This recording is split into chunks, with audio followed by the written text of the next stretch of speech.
오늘 하나님께서 주신 말씀 요한복음 2장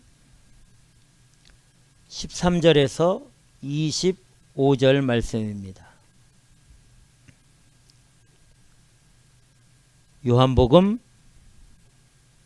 2장 13절에서 25절 말씀 우리 찾아서 함께 13절부터 25절까지 읽도록 하겠습니다. 찾았으면 함께 읽겠습니다.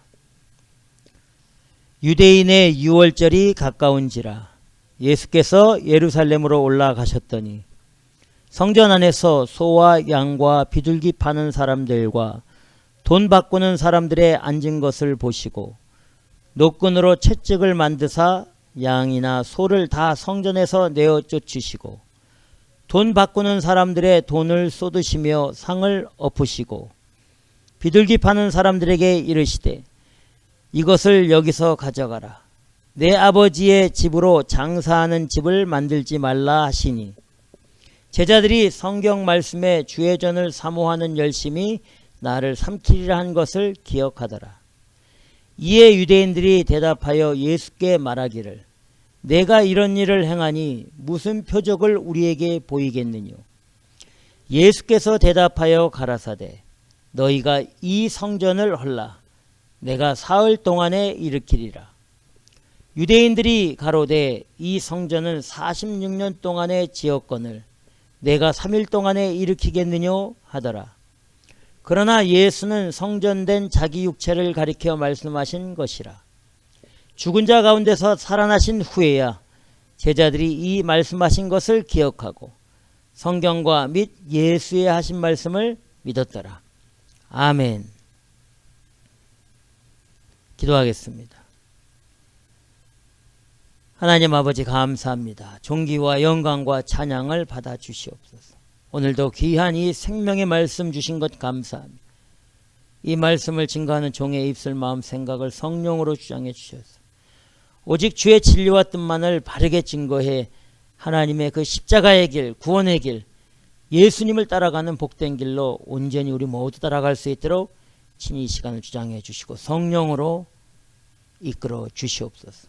감사와 존귀와 영광을 주께 돌리며 예수님 이름으로 기도드리옵나이다. 아멘. 오늘 말씀 너희가 이 성전을 헐라 내가 사흘 동안에 일으키리라 는 말씀으로 함께 은혜를 나눠보도록 하겠습니다. 네, 우리가 지난주 요한복음 2장 1절에서 12절 살펴보았는데 그때 어떤 말씀이었습니까? 우리 인생에서 가장 최고의 기쁨의 날, 최고의 축제의 날, 그 혼인잔치, 결혼식에 대해서 말씀해 주셨죠.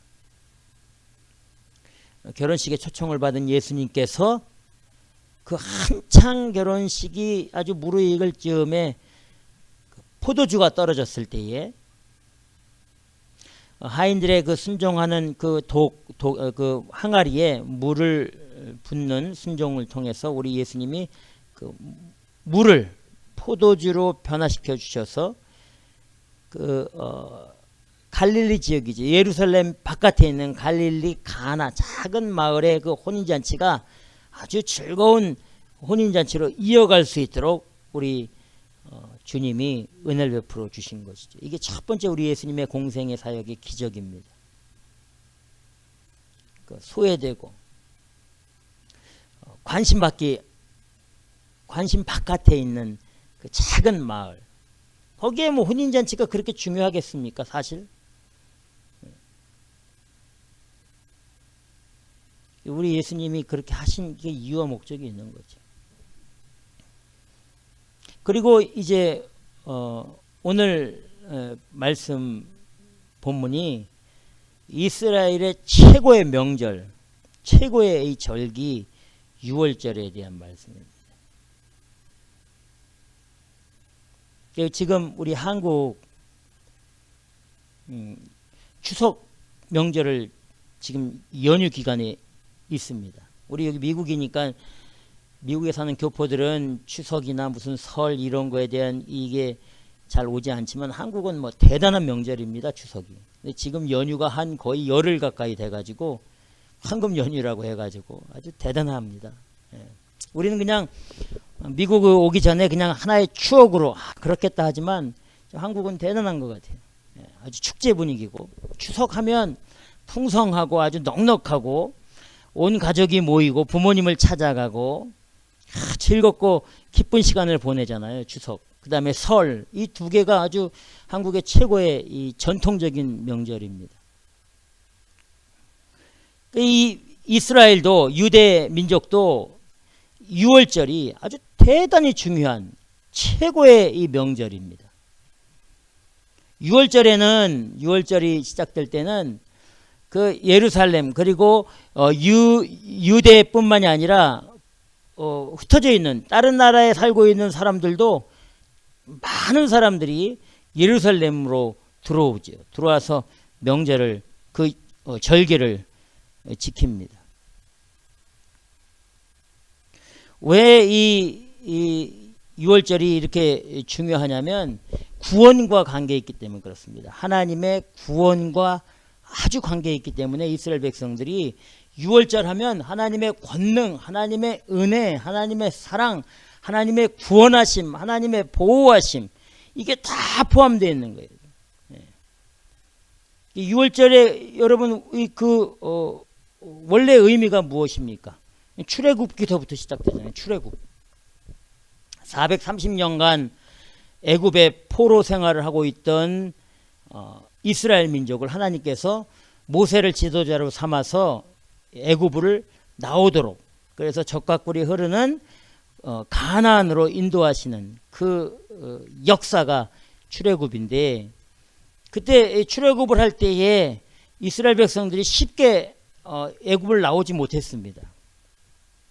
그래서 하나님께서 유명한 10가지 재앙을 이제 애굽에 내리잖아요. 10가지 재앙 기억합니까? 첫 번째 물을 피로 나일강을 피강으로 변화시키는 첫 번째. 그래도 이 애굽의 바로 왕이 말 안 듣습니다. 그 두 번째는 개구리 재앙으로 온 애굽 땅이 다 개구리가 막 넘치도록 재앙을 내리죠. 이 개구리는 애굽에서 이 신으로 섬겼던 형상인데 다산을 의미합니다. 풍성함을 의미하는 거죠. 개구리가 알 엄청나지 않습니까? 그래서 애굽 사람들은 인간의 몸에 개구리 머리를 이렇게 딱 만들어 놓고 형상을 만들어 놓고 다산의 신이다 이렇게. 근데 그 다산의 상징이고 축복의 상징인 애굽의 신이 자기들을 이제 공격을 하는 거죠. 하나님은 무서운 분이십니다. 이게 두 번째 재앙. 세 번째는 이 아시죠? 네. 그 흙을 변화시켜서 이로 만들어서 심판하시는 재앙. 네 번째는 파리. 이 파리의 신은 어떤 거냐면 하루 일정을 관리해 주는 신이라고 해요. 하루의 일정을 관리해 주는 신. 그러니까 하루 그 자기네들이 인도함 받는 그 신이 자기들을 공격을 하는 겁니다. 이 파리가 그렇습니다. 그 다음에 다섯 번째는 가축 돌림병. 가축들에게는 다 그런 돌림병이 나오게 만들어지는 거죠. 여섯 번째 이 재앙이 독종, 종기가 나고 몸이 썩어 들어가는 그런 재앙. 일곱 번째는 우박 알죠? 네, 우박으로 재앙으로 다 그냥 쑥대밭이 되는 거죠. 여덟 번째는 메뚜기 재앙. 아홉 번째는 흑암, 아주 어두움으로 3일 밤낮을 아무것도 볼 수 없도록 만드신 거죠. 애굽의 최고의 신이 뭐냐면 태양신.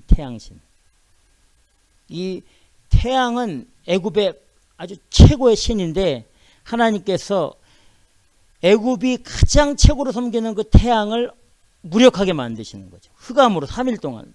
애굽 애굽이 섬기는 신들은 하나님 앞에서 태양은 하나님의 피조물에 불과하니까. 그래도 말을 안 들어서 오늘 본문과 관계 있는 바로 장자의 죽음, 이 장자의 죽음의 재앙, 모든 생명의 처음 것들은 다 죽는 거죠. 이게 10번째 재앙입니다. 이 재앙을 통해서 애굽의 바로 왕이 이스라엘 백성들을 애굽에서 나가도록 허락을 합니다.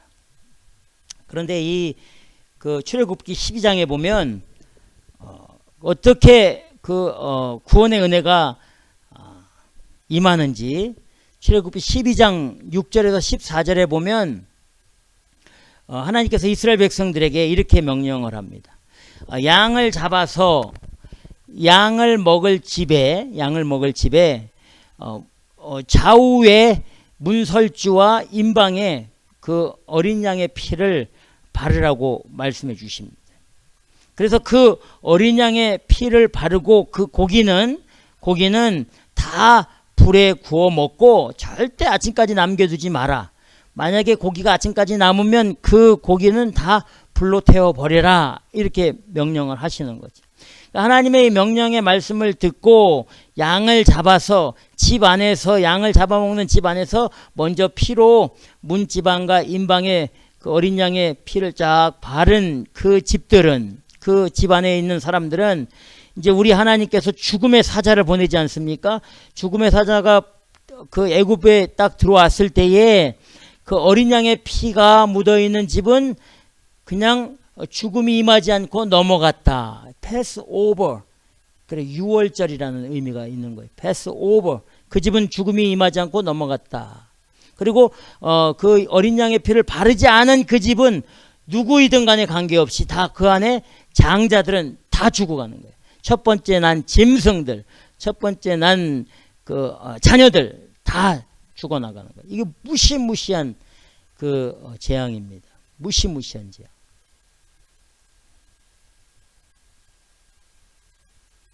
그래서 출애굽기 12장 13절에 이렇게 말합니다. 내가 애굽 땅을 칠 때에 그 피가 너희의 거하는 집에 있어서 너희를 위하여 표적이 될지라. 내가 피를 볼 때에 너희를 넘어가리니 재앙이 너희에게 내려 멸하지 아니하리라. 이렇게 말씀해 주시는 거예요. 그 피가 너희를 위하여 표적이 되고 그 죽음이 너희를 넘어간다. 이렇게 되어 있지 않습니까? The blood will be a sign for you on the houses where you are.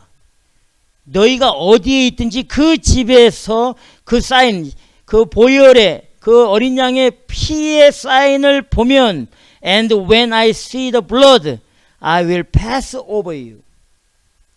우리 하나님이 그 보혈을 보면, 어린 양의 피를 보면 죽음이 임하지 않고 영원한 생명의 길로 인도해 주시겠다. 이것이 너희의 표적이 될 것이다. 이렇게 말씀해 주시고 있는. 이 어린 양 6월절에 주인공이 예수님이라고 성경에 말씀되어 있지 않습니까? 그렇죠?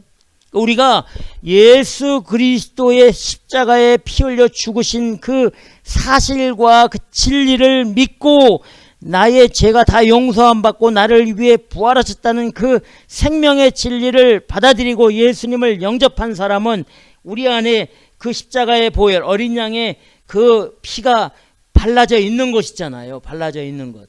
그래서 우리는 육체로는 죽음을 당하지만 우리의 영은 죽지 않고 영원한 나라, 하나님의 나라에 가서 살 수 있는 은혜가 길이 우리에게 열려진 겁니다. 이걸 의미하는, 그게 우리의 표적이 되는. 어떤 게 뭐 세례 받은 게 이게 여러분 표적이 되어서는 안 되는 거예요. 세례 받은 게. 사람에 의해서 무슨 어떤 세례를 받는. 우리 다음 주에 우리가 살펴보겠지만. 정말 십자가의 그 은혜, 예수 그리스도께서 나를 위해 죽으시고 3일 만에 부활하셨다.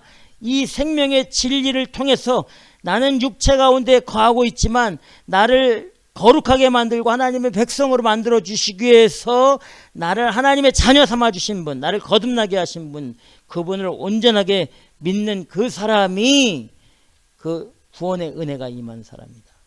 그래서 유월절은 하나님의 구원의 최고의 의미를 가지고 있었습니다. 그러니까 유대인들이 아주 두 가지 중요한 이걸 전통적으로 진리로 믿고 있었는데, 첫 번째가 뭐냐면 할례를 행하지 않으면 하나님의 백성이 아니다, 이렇게. 할례를 받지 않은 사람은 하나님의 백성이 아니다, 이렇게 여긴 것이고, 물론 성경은 그렇게 너희는 마음으로 할례를 받으라고 분명히 말씀해 주셨거든요. 근데 이스라엘 백성들이 어쨌든 그때 그 사고는, 그거는 할례를 받아야만이 구원받은 백성이고 하나님의 백성이다, 세례를 받아야만이 하나님의 거듭난 백성이다, 이렇게 착각을 하고 산 거지. 사실은 그게 아닌데. 그래서 겉 속에는 타락과 부패한 것이 가득 차더라도 할례의 표적이 있으면 쟤는 하나님의 구원받은 백성이야. 이방 사람들이 신실하게 하나님을 믿고 하나님을 경배하더라도 너는 할례를 안 받았기 때문에 넌 택도 없어, 여기 들어올 수 없어, 이렇게. 수가성에 예수님이 들어가셨을 때 거기 우물에서 만난 여인, 그 사마리아 여인 있지 않습니까? 그 여인이 정말 진실하게 하나님을 섬기고 싶은데 이게 도대체 어디서 섬겨야 되는지를 모르는 거예요. 거룩하다는 예루살렘에서 섬겨야 되는지, 아니면 소외받고 버림받은 그 사마리아의 그 땅에서 섬겨야 되는지. 사실 그게 중요한 게 아니거든요. 그게 중요한 게 아니에요. 이게 첫 번째입니다. 할례를 받지 않으면 하나님의 백성이. 두 번째는 뭐냐면 유월절을 지키지 않는 사람들은 구원을 포기한 사람이다, 이렇게 여겼습니다. 유월절을 지키지 않는 사람, 그 구원의 의미가 있으니까. 유월절을 지키는 동안에 메시아가 임한다, 이렇게 여겼습니다. 또 그때의 메시아가 임할 때 유월절을 지키는 사람들은 다 구원으로 최고의 은혜를 받게 된다. 주일날 예배를 지키는 사람들에게 하나님의 은혜가 임하고 구원이 임한다. 그런 생각이 우리들 가운데 있지 않아요? 축을하고 주일날을 주일 성수하잖아요. 목사들도 다 그렇게 하고 교회들도 다. 일주일에 하루 주일을 지키는 게 중요합니까? 중요하지 않지요. 왜 중요하지 않느냐?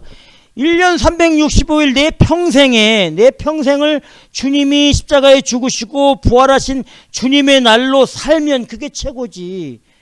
6일 동안은 형편없이 그냥 살다가 옷 차려입고 주일날 먼지르하게 나와서 예배드리고, 그거 안 하면은 다른 사람의 눈총을 받으니까. 목사가 그걸 안 하면은 거룩한 목사라고 생각합니까? 장로가 주일을 안 지키면 거룩한 장로라고 인정을 합니까? 권사가 주일을 안 지키면 사람들이 권사라고 인정을 합니까? 안 하잖아요. 진짜 의미는 그게 아닌데. 그 주일날 나와서 예배 드리겠다고 1시간 정도 앉아있는 그 시간, 그리고 교회 한 2-3시간 봉사한답시고 왔다 갔다 거리는 그 한 서너 시간의 시간, 그게 여러분 일주일 동안의 시간하고 한번 비교해 보시가 어떤 건가.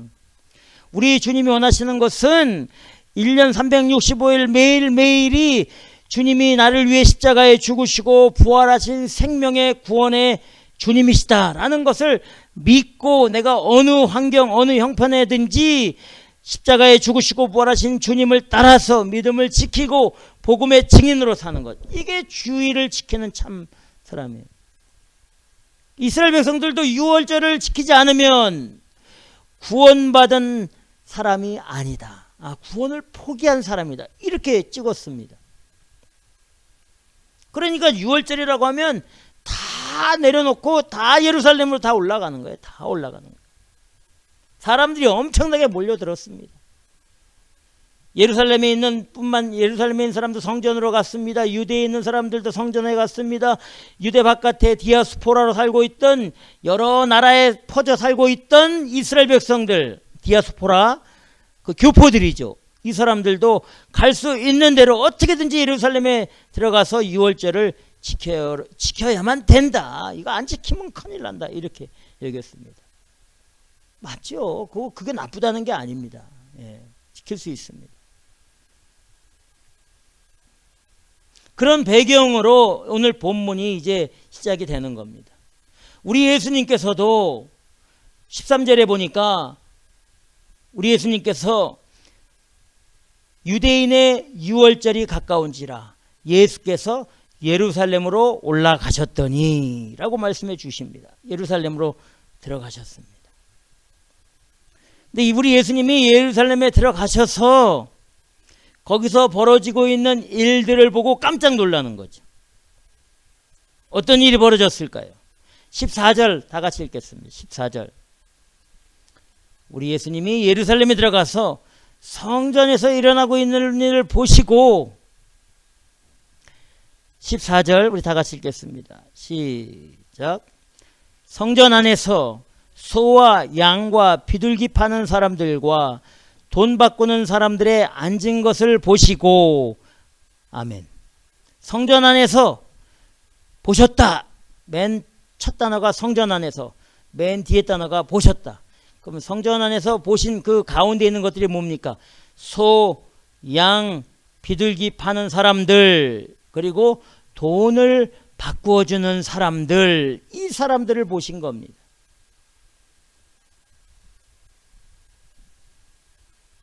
근데 우리 예수님이 왜 이런 일을 보시고 화가 나셨느냐? 화가 나셨느냐? 이게 주된 일이었어요. 이게 그 당시에 성전에서 일어나고 있는 일의 주된 일이 바로 이거였습니다. 유월절을 지키고자 모인 사람들이 하는 일이 주로 이게 주된 일이었습니다. 정말 진정으로 신령으로 주님 앞에 회개하고 구원에 감격하고 구원에 감사하고 구원에 기뻐하고 즐거워하는 그런 영적인 절기가 아니라 물건을 사고 물건을 팔고 돈을 바꿔서 이득을 취하는 일들이 그 성전 안에서 이루어지는 대부분의 일이었습니다. 이게 문제였던 거죠. 이게 문제인 겁니다. 왜 이런 일이 벌어졌을까요? 왜? 자, 생각해 봅시다. 유월절 절개를 지키기 위해서 예루살렘 밖의 사람들과 멀리 지방에 있는 사람 그리고 타국에 있는 사람들이 다 몰려든다고 해서 어떻게든지 유월절을 예루살렘 성전에서 지키기 위해서 다 몰려든다고 말씀드렸습니다. 그 사람들이 자기가 정성을 다해 기른 짐승 있잖아요. 좋은 거 있잖아요. 그렇죠? 이거 하나님께 드리면 좋겠다고 양, 염소, 비둘기 좋은 것들 이걸 끌고 예루살렘으로 오곤 했습니다. 데리고 왔죠. 하나님께 드리려고. 그런데 문제가 뭐냐? 예루살렘 성전에 그 짐승을 들어갈 때면 그 제물을 들어가지 못하도록 막았습니다. 인정해 주지 않습니다. 예루살렘 바깥에 길렀던 짐승이라고 해서 아무리 좋은 거라고 해도 인정해 주질 않은 거예요. 다 부정하다고 여긴 겁니다. 예루살렘 바깥에 있는 것들은 다 부정하다. 그래서 하나님께 제물로 드려질 수 없다. 이렇게 말하는 겁니다. 그리고 어떻게 하느냐? 그 안에서 성전 안에서 허락을 받은 사람들, 아까 예수님이 모셨던 소, 양, 비둘기를 파는 사람들이 있다고 했잖아요. 이 사람들이 상업적으로 기른 그런 소, 양, 비둘기로 바꾼 겁니다. 좋은 것을 진짜 좋은 것인데 하나님의 제물로 드릴 수 없다 하고 이걸로 가져가라 했는데 그 사람들이 상업적으로 기른 짐승들이 대충 기르고 적당히 길러갖고 형편이 없었던 거예요. 이걸로 이득을 취했던 겁니다. 이런 걸로. 절대 예루살렘 바깥의 것들로 예루살렘 안에 다 가져갈 수 없으니까 이걸로 바꾸자. 그래서 좋은 소는 상업적으로 기른 막 사료를 주고 막 물을 먹여서 기른 이 소하고 바꾼 거예요. 참 좋은 소는 다 뺏긴 겁니다. 그런데 어쩔 수 없잖아요. 이 사람이 유월절을 지키기 위해서 하나님 앞에 정말 진실하게 예배드리기 위해서 소를 가지고 갔는데 그것 때문에 자기 그 절기가 망치고 기분이 상하면 안 되잖아요. 그러면 울며 괴자 먹기 식으로 다 그냥 바꿨습니다. 다. 이게 그때 당시에 절기를 지키는 사람들의 주된 일이었습니다. 그리고 거기서 이득을 취하는 거예요. 사람들은 거룩한 구원의 절기를 망치기 싫었기 때문에 바꿨습니다. 이걸 예수님이 다 알고 계신 거죠. 거기서 장사하는 이유, 짐승을 파는 이유.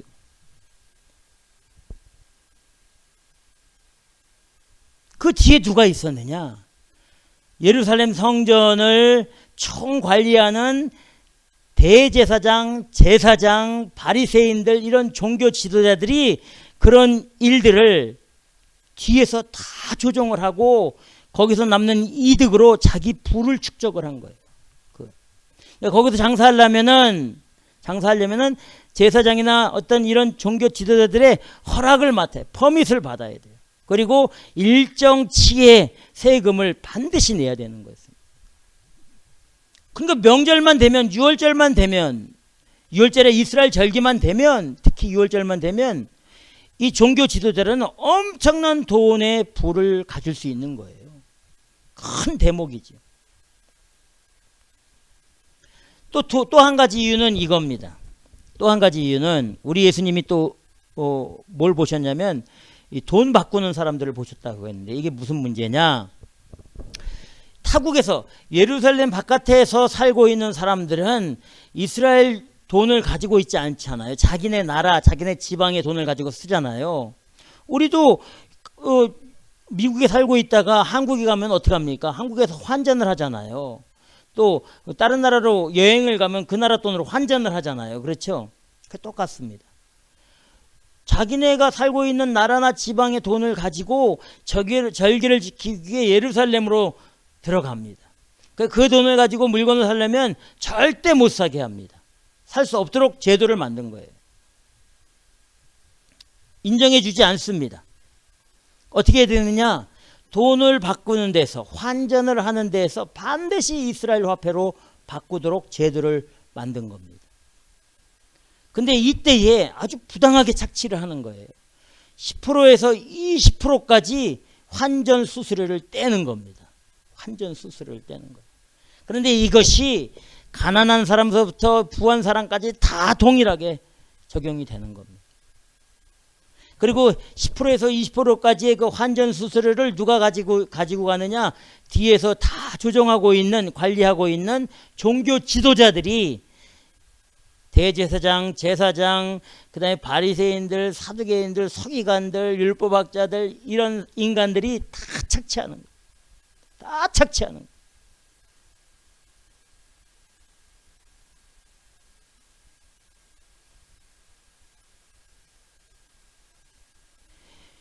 성전은 하나님 앞에 신령과 진정으로 자기 죄를 고백하고 회개하고 정말 진실하게 주님을 예배하고 제사 드리는 곳이 되어야 되는데 세상보다 더 악하고 세상보다 더 잔인하게 착취하고 부당이득을 취하고 부를 가지고 물질로 변질되는 그런 판이 바로 예수님이 가서 보셨던 예루살렘 성전의 모습이었습니다. 교회가 정말 구원에 감격하고 예수 십자가의 보혈의 은혜를 가지고 십자가의 죽으심에 정말 어떻게 할지 모르는 그 은혜를 그 현장에서 체험하고 고백하고 구원에 부활하신 그 영광의 주님을 찬양하는 정말 진실한 복된 그런 공동체가 되어야 되는데 그런 것들은 다 형식적이고 절차적인 것으로 변질되어지고 사람을 끌어모이고 거기서 이득을 취하고 돈을 모으려고 하는 이런 일들이 벌어지고 있는 게 교회라는 곳에서. 여러분, 교회라는 곳에 돈이 없으면 교회로 인정을 받습니까? 교회라는 곳에 사람들이 모이지 않으면 교회로 인정을 받습니까? 아니잖아요. 예수님 시대 타락하고 부패한 그 성전의 모습이나 지금 이 시대의 교회들의 모습이나 똑같은 겁니다. 똑같은 거예요.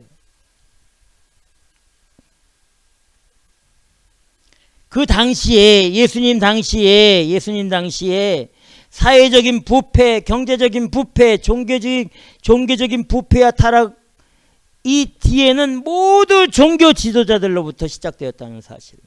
종교 지도. 성경에는 하나님의 일반적인 백성들에 대한 경고와 책망의 메시지도 많지만 거의 대부분의 책임은 지도자들에게 있는 거예요. 여기 성경에 나온 메시지는 거의 많은 부분이 지도자들에 대한 메시지입니다, 여러분. 성전 안에서 짐승을 사고 파는 것, 그 당시에 최고의 비즈니스였어요. 최고의 비즈니스. 그거 잡으면 먹고 사는데 하나 걱정이 없었어요. 사람들이 제사장들 앞에 줄을 섰습니다. 이 퍼밋을 받기 위해서. 여러분 생각해 보세요. 교회에서 좀 크다 하는 교회에서 장로 자리 차고 권사 자리 차면 여러분 괜찮잖아요.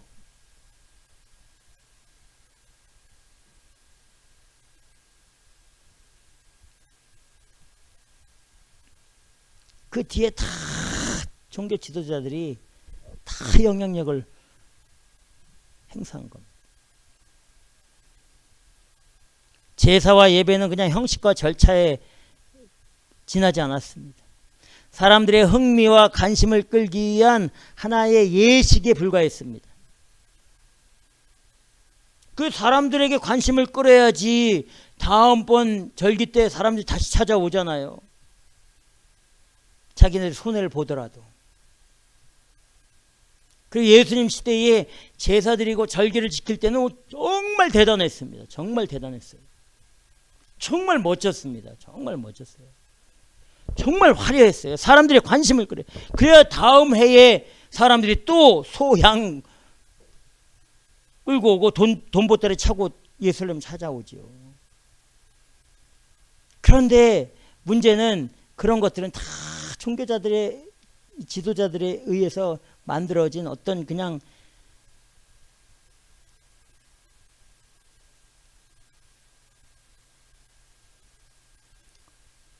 지금 이 시대 교회들도 사람에게 인정받고 사람에게 관심을 끌고 사람에게 어떤 포커스가 맞춰지잖아요. 그 사람들이 찾아와야지 뭐가 되니까. 사람들이 모여야 헌금을 내고 헌금이 돼야지 교회가 교회 운영을 하고 그 사람들의 주머니에서 뭐가 나와야지 교회라는 곳이 이 운영이 되잖아요.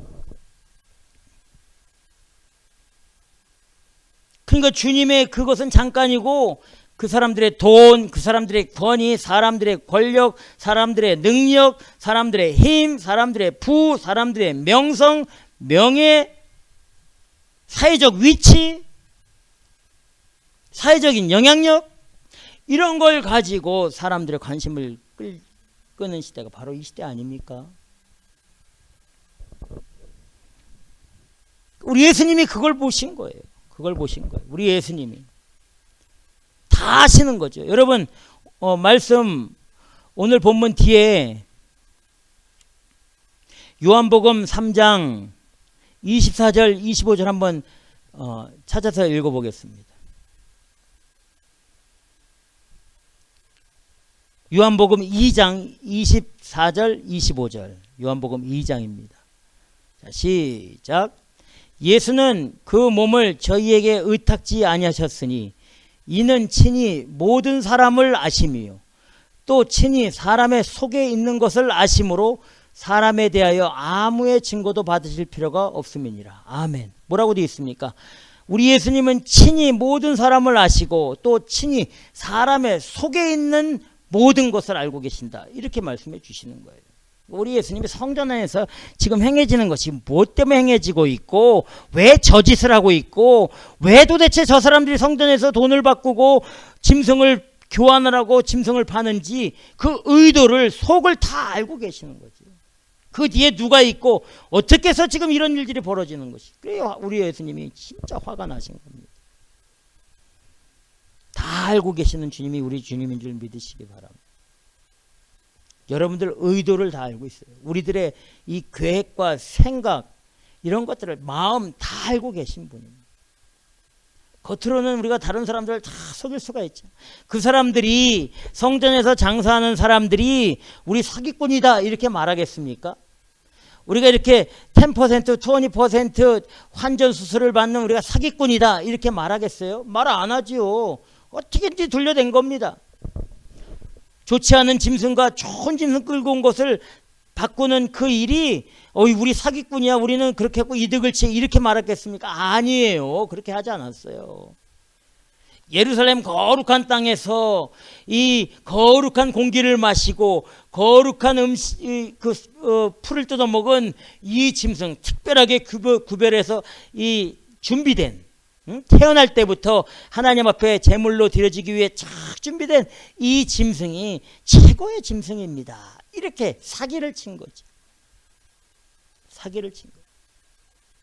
교회 안에서 이루어지는 것들이 다 거룩하다고 말합니다. 우리 교회에서 일어나는 것들이 다 좋은 거라고 얘기하는 거예요. 우리 교회, 우리 선교회, 우리 모임, 우리 목사, 우리 장로, 우리의 어떤 교회 이름을 걸어놓고 그 안에서 이루어지는 것만 최고라고 말하는 거예요. 다른 건 신경 쓰지 않습니다. 다른 데서 어떻게 좋은 게 있다 그러면 거기 가지도 못하게 하고 보지도 못하게 하고 듣지도 못하게 합니다. 그래야 안 그래요?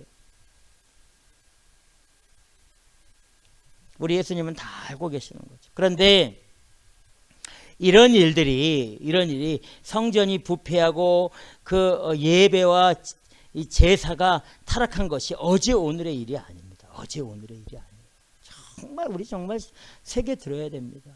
어제 오늘이 아니에요. 예수님 오기 전에 수백 년, 수천 년서부터 그거 하나님의 뜻대로 드려지는 그 거룩한 것이 부패하고 타락해 버린 겁니다. 여러분 한번 찾아봅시다. 이사야 1장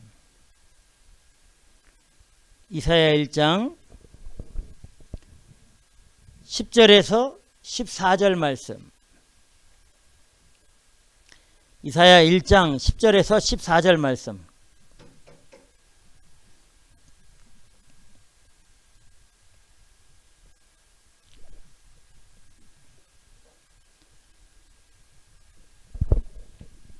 이사야 1장 10절에서 14절 말씀.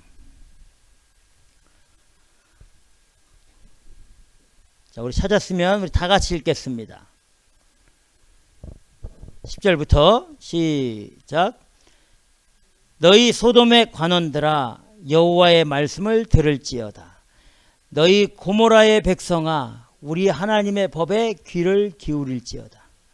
여호와께서 말씀하시되 너희의 무수한 재물이 내게 무엇이 유익하뇨? 나는 수양의 번제와 살찐 짐승의 기름에 배불렀고 나는 숫송아지나 어린 양이나 수염소의 피를 기뻐하지 아니하노라. 너희가 내 앞에 보이러 오니 그것을 누가 너희에게 요구하였느뇨? 내 마당만 밟을 뿐이니라. 헛된 재물을 다시 가져오지 말라. 분향은 나의 가증히 여기는 바요 월삭과 안식일과 대회로 모이는 것도 그러하니 성회와 아울러 악을 행하는 것을 내가 견디지 못하겠노라. 내 마음이 너희의 월삭과 정한 절기를 싫어하나니 그것이 내게 무거운 짐이라. 내가 지기에 곤비하였느니라. 아멘. 이사야 선지자를 통해서 우리 하나님께서 주신 메시지가 뭡니까? 이사야 선지자 시대의 이스라엘 백성들 엄청나게 부패한 겁니다. 다른 게 부패한 게 아니라 예배와 제사와 제물 이런 것들 하나님 형식으로 형식으로 제물을 왜 하나님 앞에 제사 안 드렸습니까? 예배 안 드렸습니까? 다 드렸습니다. 좋은 짐승 드렸어요. 근데 왜 문제예요? 이 인간들이 그냥 형식적이고 그냥 절차적인 거를 드린 거예요. 그 절기 때 그냥 하나님께 드리면 되겠다고 그 절기만 그냥 지킨 겁니다. 그래 우리 하나님 뭐라 해? 내 마당만 밟을 뿐이라. 내가 너에게 언제 재물을 요구했냐? 나는 너희가 필요한 것이다. 너희가. 우리 하나님이 이 제사제도와 절기제도를 정해주신 것은 짐승 재물을 대신 내 죄를 담당시키고 하나님의 은혜거든요. 내가 죽어야 되는 거. 하나님 앞에 내가 심판을 받고 죽어요. 벌써 죽어야 되는 인생 이스라엘 백성들이.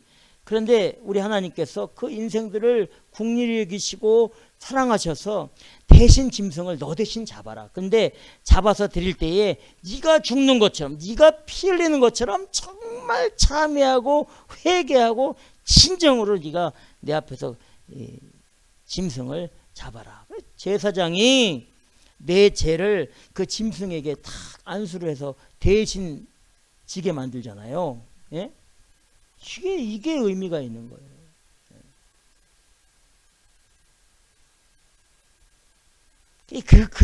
그런 마음과 믿음으로 이 하나님 앞에 드려지질 않은 거예요.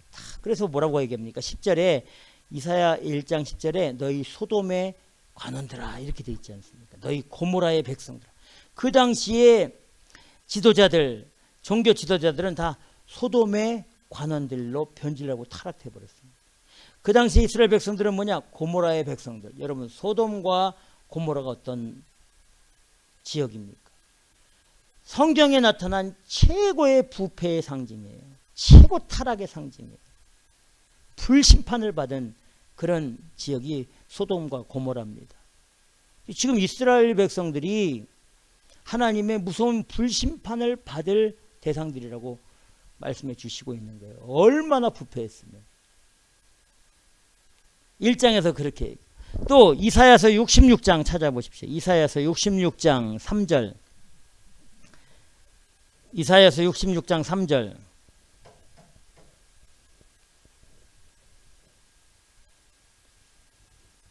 이사야 66장 3절.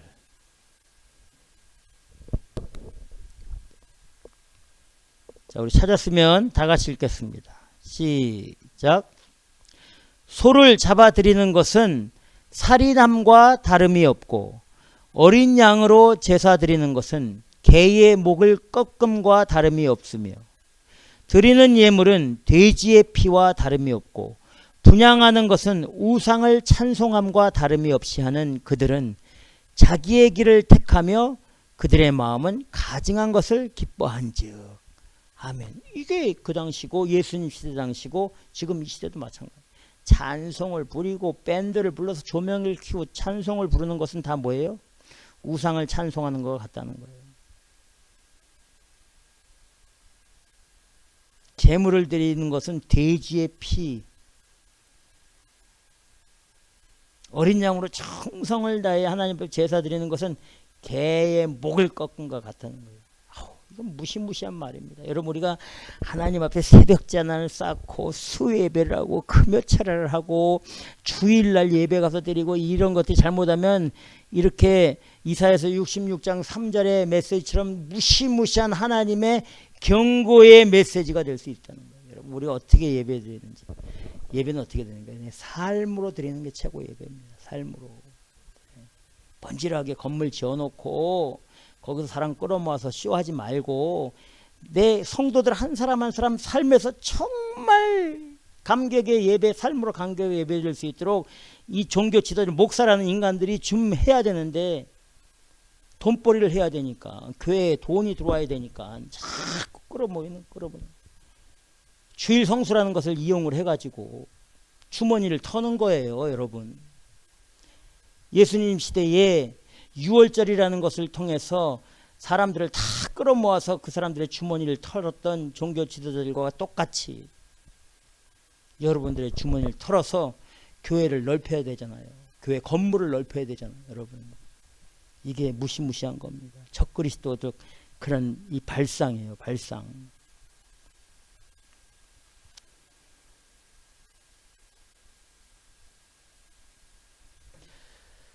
한 군데 더 찾아보겠습니다. 예레미야 7장. 예레미야 7장.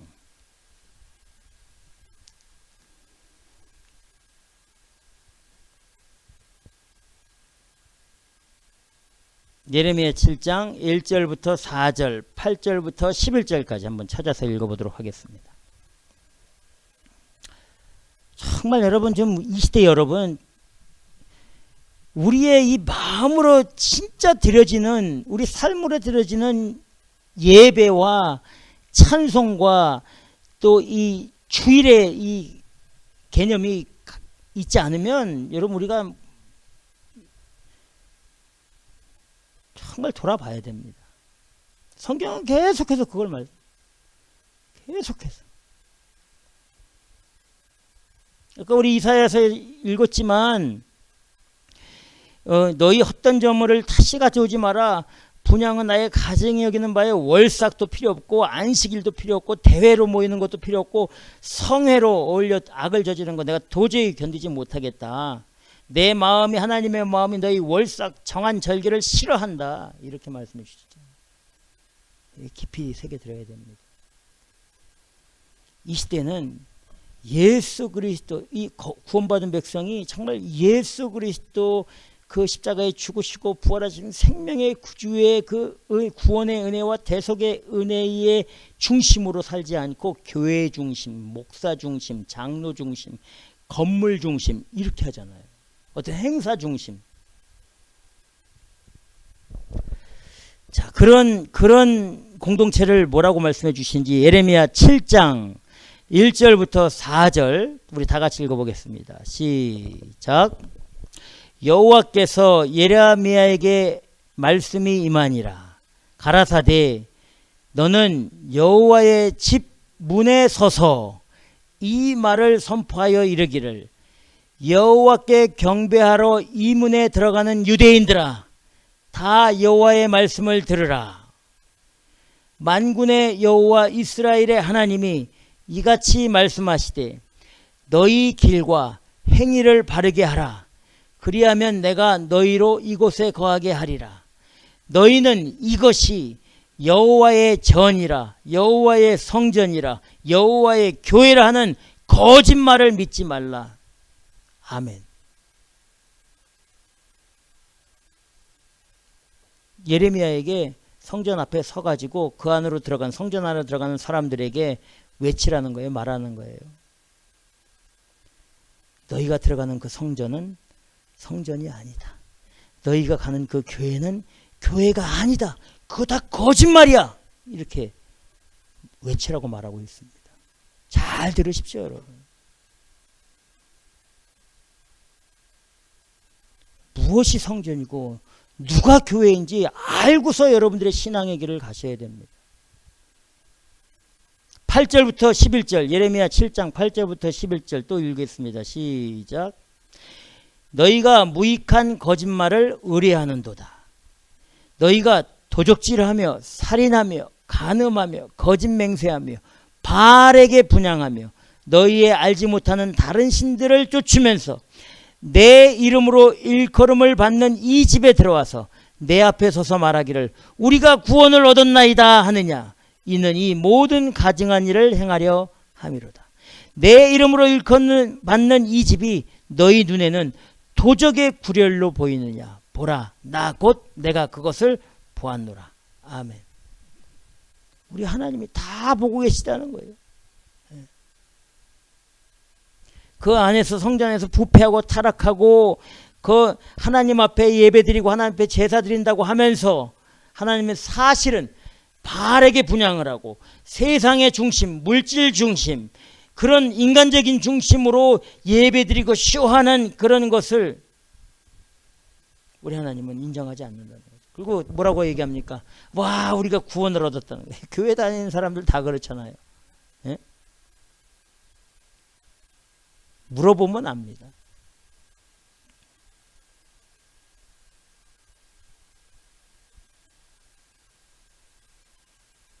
우리가 예수 복음을 가지고 길에서 노방전도를 해보면 알아요. 여기 엘리컷 시티에 H마트나 하나름마트나 아니면 롯데마트 앞에서 전도해보면 압니다. 전도하면 자, 예수 믿으세요. 예수 믿고 구원을 얻으십시오. 이렇게 예수를 전하죠. 예수님이 당신의 죄를, 우리의 죄를 다 용서하시고 그 십자가의 보혈로 우리를 깨끗하게 만들어 주시고 우리에게 영원한 생명을 주시기 위해 3일 만에 부활하신 주님이십니다. 우리 주님 외에는 구원의 길이 없습니다. 우리 주님이 나는 길이요 진리요 생명이니 나로 말미암지 않고는 아버지께로 올 자가 없다라고 분명히 말씀해 주셨습니다. 예수님이 길이시고 예수님이 생명이시고 예수님이 참 구원의 인도자이십니다. 그분을 반드시 믿어야 됩니다. 예수 믿으세요. 이렇게 우리가 복음을 전하잖아요. 그렇죠? 그러면 그 중에 두 가지로 나눠집니다. 대답이. 거의 대부분 10명 중에 한 5, 6명은 뭐라고 대답하면 나 교회 다녀요 이렇게 얘기하고 한 2, 3명은 나 예수 믿습니다 이렇게 말합니다. 어느 답이 맞습니까? 교회 다닌다는 답이 맞아요? 아니면 예수 믿는다는 답이 맞습니까? 교회 다닌다는 답은 100% 틀린 겁니다. 100%. 교회에는 구원이 없어요. 교회에는. 착각하면 안 됩니다. 구원은 예수 그리스도 한 분입니다. 이 천하에 구원을 얻을 만한 다른 이름을 절대 주신 일이 없습니다. 구원은 예수 그리스도로만 가능한 거예요. 나 교회 다녀요. 우리 교회 오세요. 우리 교회 주일학교 좋아요. 우리 교회 이번에 행사해요. 우리 교회 이번에 부흥회해요. 이런 것들은 다 적그리스도적 사고예요. 구원받지 못한 사람들의 생각이에요. 그런데 심각한 건 뭐냐? 교회 지도자들과 목사들과 장로들이 그렇게 가르쳐요. 우리 교회 목사님 설교 좋습니다. 우리 교회 장로님 인격이 뭐가 설교가 좋고 인격이 좋습니까, 여러분? 절대 교회 또 절대 목사, 절대 사람 자랑하면 안 됩니다. 그건 구원이 아니에요.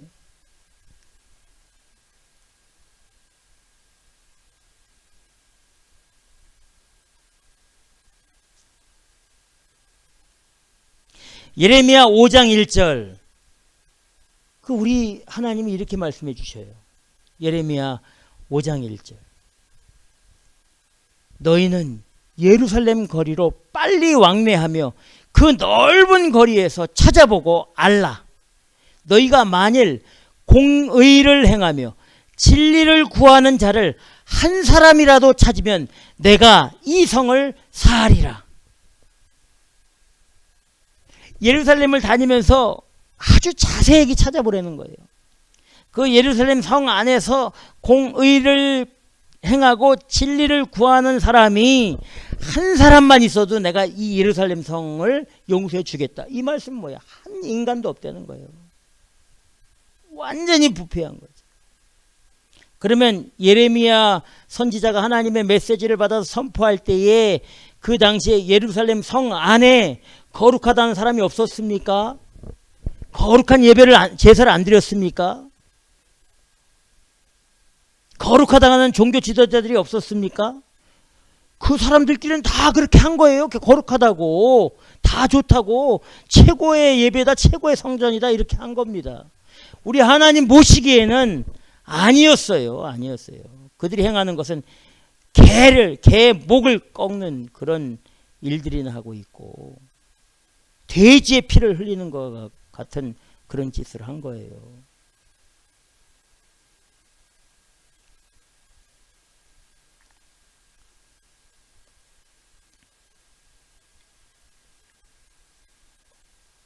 멋지게 성전이라는 것을 세워놓고 그 안에서 돈벌이를 하고 있는 거예요. 사람들을 끌어모으고 그 사람들로부터 이득을 취하는 거예요. 순진한 성도들은 아무 생각 없이 교회라는 곳에 가서 거기서 신앙생활이란 하는 거지. 거기가 그냥 신앙생활이에요. 거기가. 그 교회라는 곳에 가서 신앙생활의 축복의 길이 열린다. 교회라는 곳에 가서 주일 성수를 해야지 하나님의 구원의 길이 열린다. 그 교회라는 곳에서 하나님 앞에 제물을 드리고 헌금을 해야지 물질의 축복을 받는다. 교회라는 곳에서 봉사하고 거기서 땀 흘려 거기서만 우리끼리만 해야지 거기서 힘과 능력이 생기고 자자손손이 하나님의 엄청난 축복을 주어주신다. 이렇게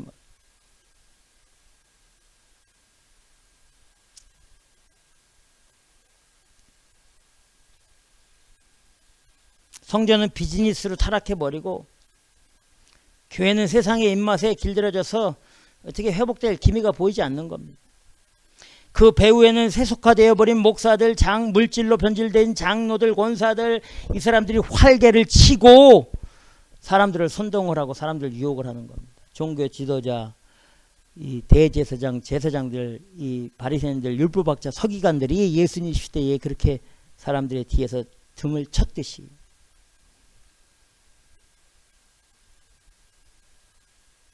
예수님이 바로 성전 안에 있는 것을 다 보신 겁니다. 다 알고 계시고.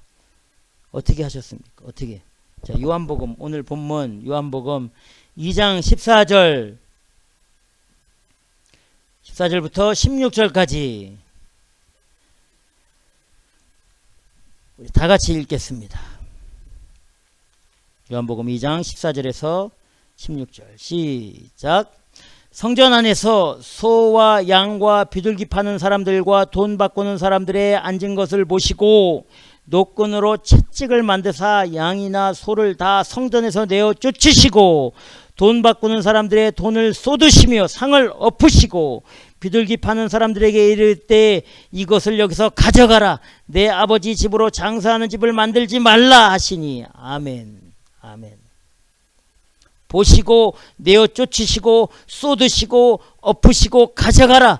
절대 부패한 집으로 만들지 말라. 여러분, 이렇게 해야 됩니다. 그냥 넘어가지 않아야 돼요. 절대 그냥 넘어가서는 안 됩니다. 잘못된 것은 반드시 짚고 넘어가야 돼요. 그 기준이 뭐냐? 하나님의 말씀입니다. 우리의 생각, 우리의 지식, 우리의 경험으로 참과 거짓을 구별해서는 우리도 큰일 나죠. 하나님 말씀의 기준을 가지고 지금 이 시대에 하나님의 백성들과 하나님의 백성들의 그 공동체들과 그런 모습들, 그 행위들을 보면서 분별력을 가지고 잘한 것은 그 길로 따라 나가고 잘못된 것은 잘못됐다고 말을 하고 경고를 해야 되는 거예요. 그래야지 선의의 피해자가 생기지 않습니다. 왜냐하면 이 신앙 공동체는 나 혼자뿐만이 아니라 그 교회 하나가 타락하는 것뿐만이 아니라 그것을 통해서 수많은 영혼들이 천국의 길이 아니라 지옥의 길로 인도받을 수 있기 때문에 그렇다는 거예요. 무시무시한 영적인 싸움이 그 안에 있기 때문에 그런 거예요. 절대 하나님의 말씀 성경의 기준으로 잘못된 것은 잘못됐다고 워닝을 하고 노티스를 줘야 되는 거예요. 다른 사람들이 알 수 있도록. 그런데 우리 이 시대에는 그렇게 말하면 다 악하다 그러잖아요. 감정적으로 말해서는 안 되지. 내 개인적인 기준이나 이런 것으로 사회적인 위치나 내 지식으로 그런 것을 말하면 안 되지요.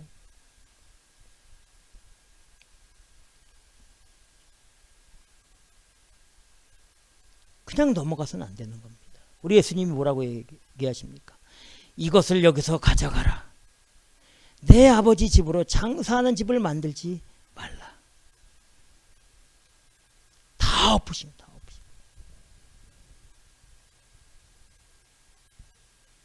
누가복음에는 똑같은 본문의 배경이 나오는데 뭐라고 말씀해 주시냐면 우리 예수님이 이렇게 다 엎으시고 그 안에 물건 가지고 들어오고 나가고 하는 것들도 절대 못하도록 막으신 거예요. 그러니까 엄청난 권세로 그 예루살렘 성 안에 있는 하나님의 성전이 어떤 곳입니까? 이 종교 지도자들이 꽉 잡고 있는 곳이에요. 종교 지도자들의 말 한마디, 대제사장의 말 한마디, 제사장의 말 한마디, 어떤 바리새인들의 말 한마디, 이 말 한마디로 좌지우지하던 그때가 예수님 시대의 성전 안의 모습이었습니다. 말 안 들었어요. 그 사람들 말이 곧 법이었습니다. 근데 예수님이 호롤단신 성전 안에 들어가서 다 엎으시고 누가복음에 보니까 물건을 가지고 들어가는 모든 일까지도 다 스탑시킨 거예요. 엄청난 권세죠. 말 안 듣는데 하나님의 권능과 권세로 그렇게 하신 겁니다. 꼼짝없이.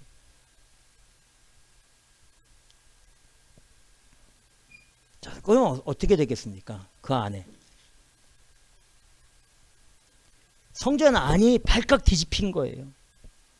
지금까지 누구도 그런 행동을 한 적이 없습니다. 할 수도 없고 할 생각도 하지 않았죠.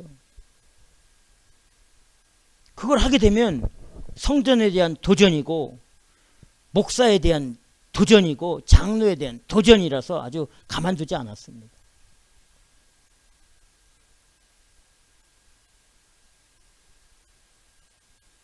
그 성전 안에서 장사하는 것, 성전 안에서 돈을 바꿔주는 것은 어떤 의미가 있습니까? 사람들의 편의를 도와준 거예요. 편의. 그 사람들의 입장에서는 불편하니까 편하게 더 잘할 수 있도록 도와준 거예요. 의도는 그게 아니고 우리 하나님, 우리 예수님은 하나님이시고 우리 마음을 다 알고 계신다. 아까 요한복음 2장 24절 25절에서 봤듯이 겉으로는 편의를 도와주고 겉으로는 사람들에게 유익이 되고 겉으로는 신앙에 유익이 되는 것 같게 보이지만 아니었습니다. 그렇지 않습니다. 그래서 예수님의 이 모습을 지켜보고 있던 성전 안의 유대인들이 그리고 장사하는 사람들이 이익을 챙겼던 그 사람들이 예수님에게 항의를 합니다. 이 18절에 요한복음 2장 18절에 읽어보겠습니다. 이에 유대인들이 대답하여 예수께 말하기를 네가 이런 일을 행하니 무슨 표적을 우리에게 보이겠느냐? 너 무슨 권세로 지금 이걸 하고 있는 거야? 네가 이 성전을 뒤엎을 만한 그런 권세와 그런 능력이 있어? 한번 보여봐. 이렇게 말하는 겁니다. The Jews demanded him. 이 무슨 말이에요? 예수님께 강력하게 요구하는 거예요. 어필하는 겁니다. 너 만약에 표적을 보이지 않으면 너 죽을 줄 알아. 이렇게 얘기하는 거예요.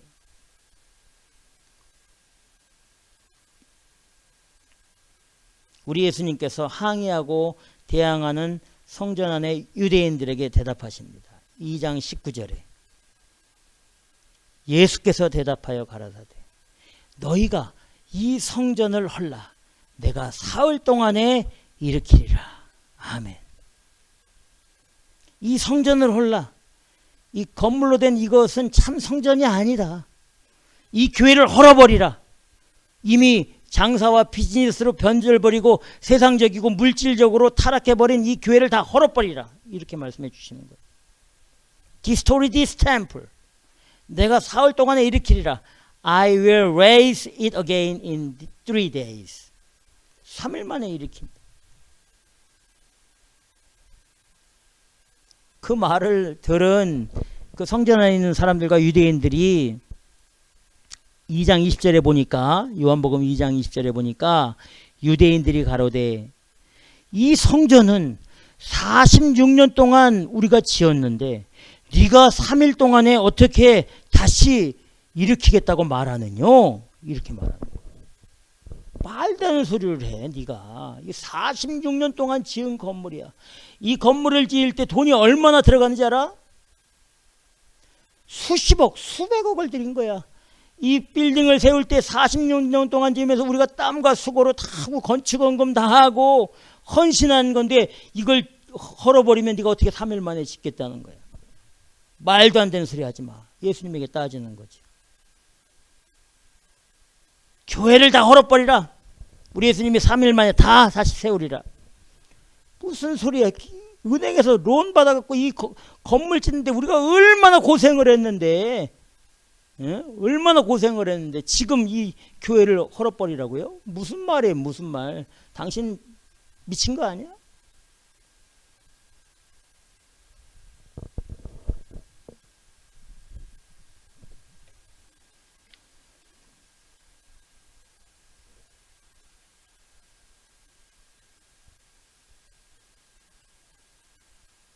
어떤 의미가 있는 겁니까? 예수님의 이 말씀에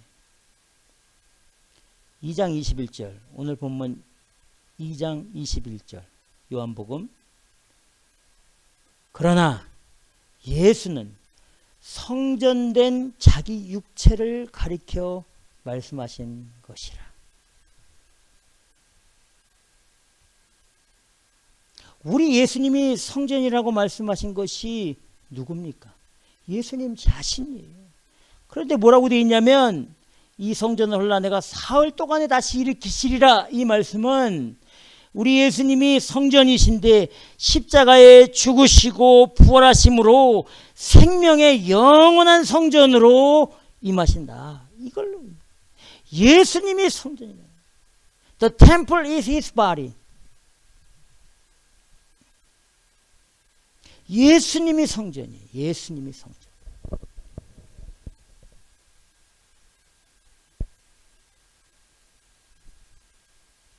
22절에 보니까 이렇게 되어 있습니다.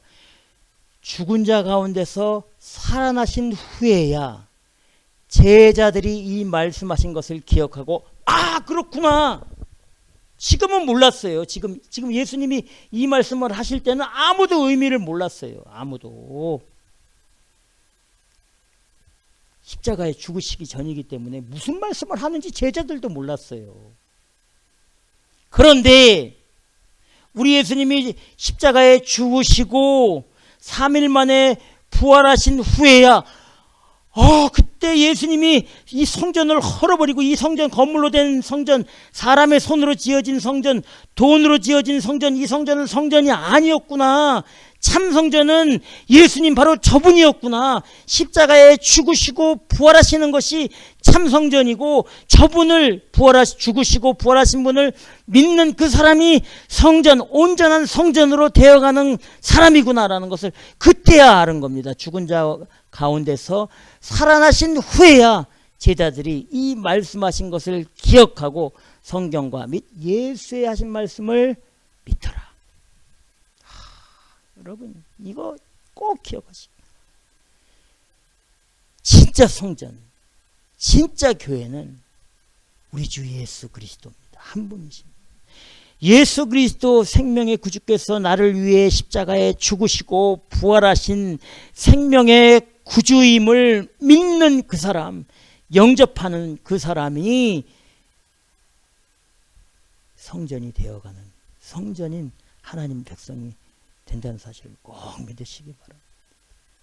이 시대에 교회들은 다 헐어버려야 돼요. 껍데기만 가지면 안 됩니다. 부활의 은혜가 있고 십자가의 보혈의 은혜가 있고 우리 예수님의 성육신 하심에 엄청난 은혜가 있고 우리 주님의 재림하심에 확실한 소망을 가진 바로 인격적인 내가 예수님을 닮아가는 거룩한 성전이 되어 가고 있다는 사실을 꼭 믿으시기 바랍니다. 우리 한 사람 한 사람이 참 성전으로 살 수 있고 참 성전이고 참 교회라는 사실을 꼭 믿으시기 바랍니다. 그래서 고린도전서 1장 2절과 3절에 이렇게 말합니다.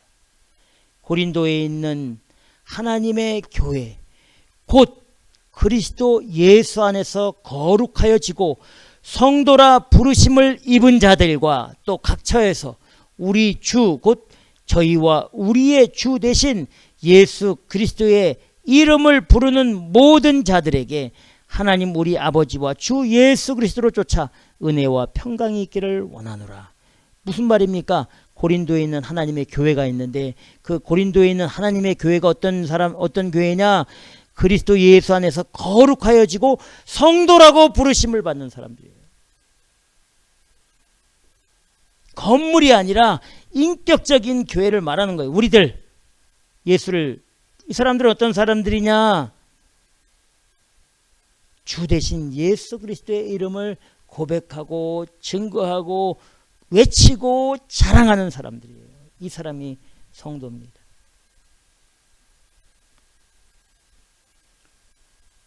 고린도전서 3장 16절 17절에는 이렇게 말합니다. 너희가 하나님의 성전인 것과 하나님의 성령이 너희 안에 거하시는 것을 알지 못하느냐. 누구든지 하나님의 성전을 더럽히면 하나님이 그 사람을 멸하시리라. 하나님의 성전은 거룩하니 너희도 그러하리라. 아멘. 너희가 하나님의 성전인 것을 알지 못하느냐. 하나님의 성령이 너희 안에 거하시는 하나님의 성전인 것을 알지 못하느냐. 거룩한 삶을 살아.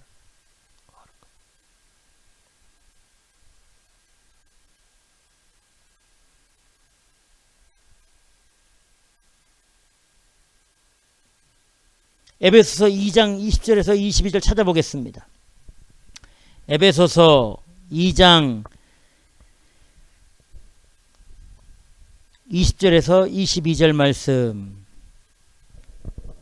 그래서 이렇게 예수 그리스도를 믿는 사람들은 예수 안에서 점점점 하나님이 성령이 거하시는 거룩한 성전으로 지어져 가는 그런 성화의 과정을 겪고 있는 거예요. 에베소서 2장 20절에서 22절 다 같이 읽겠습니다. 시작. 너희는 사도들과 선지자들의 터 위에 세우심을 입은 자라. 그리스도 예수께서 친히 모퉁이 돌이 되셨느니라. 그 안에서 건물마다 서로 연결하여 주 안에서 성전이 되어가고 너희도 성령 안에서 하나님의 거하실 처소가 되기 위하여 예수 안에서 함께 지어져 가느니라. 아멘. 하나님의 거하실 처소가 되기 위해서 예수 안에서 함께 지어져 가는, 성전으로 교회로 지어져 가는, 성화되어 가는 참 성전의 성령이신 예수 그리스도를 따라 닮아서 참 성전의 모습으로 이 땅 가운데 믿음을 지키고 나아가는 그 사람이 성전이 되는 겁니다. 참 성전은 예수 그리스도 한 분입니다. 요한계시록 21장 22절에 이렇게 말합니다. 성 안에 성전을 내가 보지 못하였으니 이는 주 하나님 곧 전능하신 이와 및 어린 양이 그 성전이심이라. 아멘. 예수님이 성전, 하나님이 성전이십니다. 그 성전이신, 참 성전이신 예수님을 우리가 확실하게 내 안에 믿음으로 받아들이고 영접한 우리가 성전으로 지어가고 있는 겁니다. 그래서 예수님이 이 성전을 다 헐어버리라, 이 교회를 다 헐어버리라, 내가 3일 만에 다시 세우리라.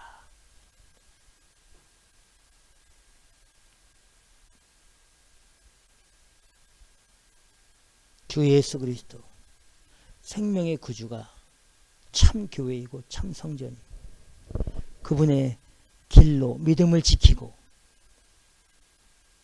정말 이 험악한 세상 가운데 진리를 따라서 주님을 닮아가며 나아가는 그 믿음의 사람이 정말 신실한 하나님의 성전이고, 그 성전된 우리가 우리의 삶의 일상의 삶에서 예배자로 주님을 경배하는, 주님을 찬양하는 그런 일상의 그 삶을 살 때에 그 사람이 최고의 하나님의 백성입니다. 일주일에 한 몇 시간 쪼그려 앉아가지고 찬양하고 찬송하고 가는 그게 아니라, 여러분 분별력을 가지시고 정말 하나님이 원하시는 그 사람이 어떤 사람인지, 우리 주님이 원하시는 그 성전의 모습이 어떤 것인지 정말 진지하게 고민하시고, 하나님의 성전은 거룩하니 너희도 그렇게 거룩해야 된다.